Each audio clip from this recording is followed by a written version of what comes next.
Wala nang masyadong sale ngayon si Toby's mga amigo. Toby's is in Mall of Asia. So konti na lang yung mga na-sale nila. Unlike nung mga yung last punta natin, may marami silang sale ngayon. Konti na lang naka-display. Almost mga bagong stocks na yun nandito. Ito guys oh. Ito naka-sale pa sa kanila oh. Itong Adizero SL. 3.9 na lang guys oh. 3.9. Maganda rin yung colorway na to. Si ito ilalim. Hindi pa siya naka-continental. Naka-Adizero pa siya. Yan. Ito Doramo Speed. Ito ganito yung sapatos ko. Saan mas maganda? Saan sa inyo mga amigo parang mas maganda sa kanila? Pero mas lightweight ito kumpara nyo na. Mas simple rin yan yung design niya. Pero mas maganda pala to. Tingnan no. Kumpara dito. Black and white yung akin. Dito sa mga New Balance, marami pang sale. Sale pa to guys oh. Fresh foam.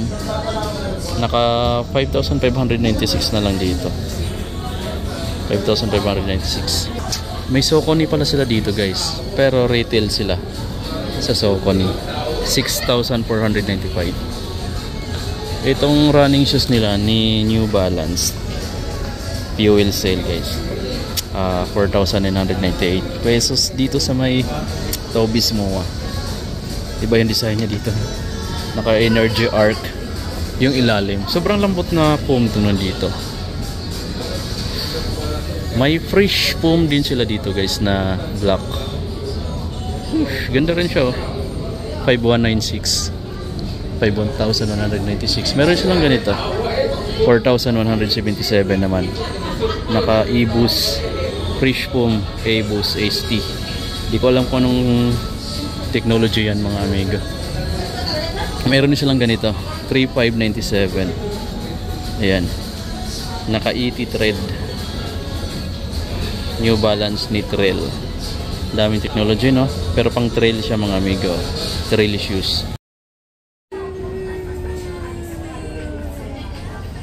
Ito na lang yung naka-sale dito sa Toby's MOA guys oh.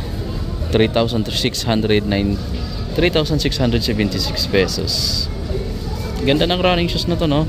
Ito yung may trade-in dati sa mga old na shoes nyo, yung mga gamit na hindi nyo na masyadong ginagamit. So ito yung pinang-trade ni Anta dati sa selected lang ng mga store nila.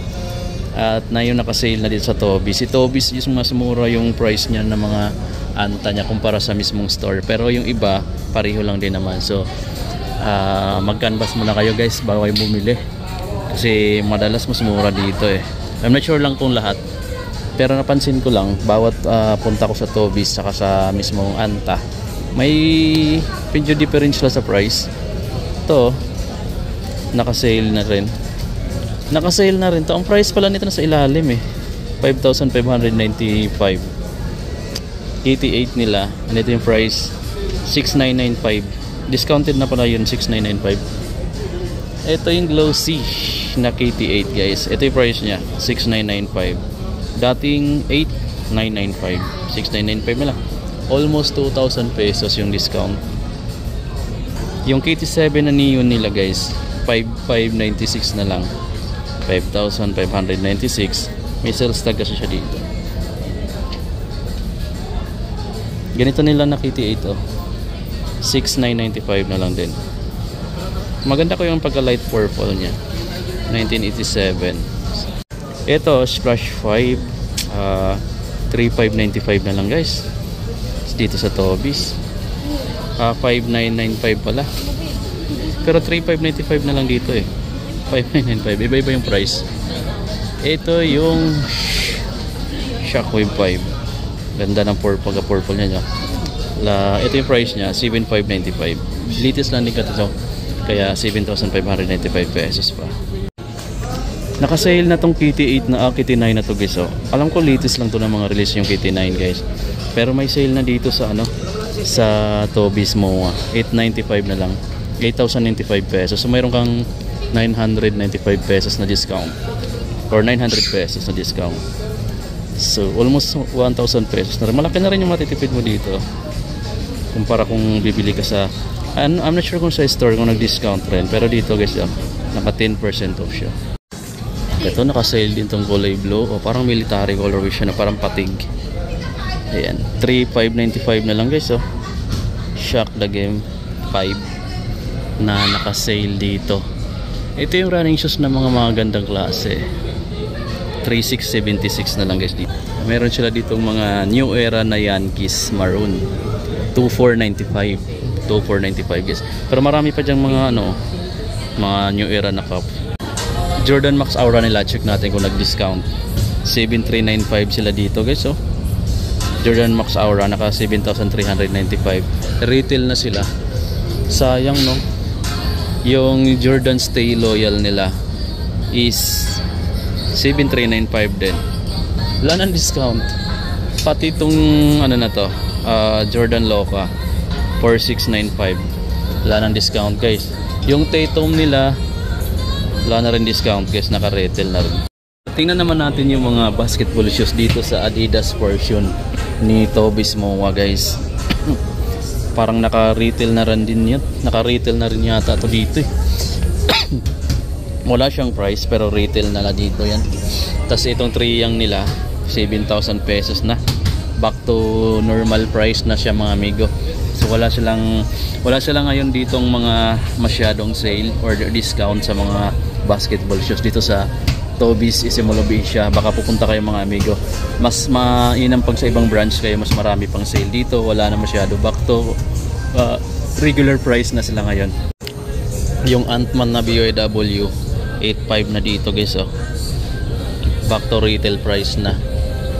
Dito naman sa Don Asia 7,300 pesos na retail. So ito naka-retail na rin. Ayan, oh, burado na yung discounted na price. Dito tayo sa ganito nila, Giannis Immortality 3. Naka 4,295 na. Wala na silang mga discount ngayon mga amigo dito sa mga ganito. Pati itong colorway na to 4,295 Immortality.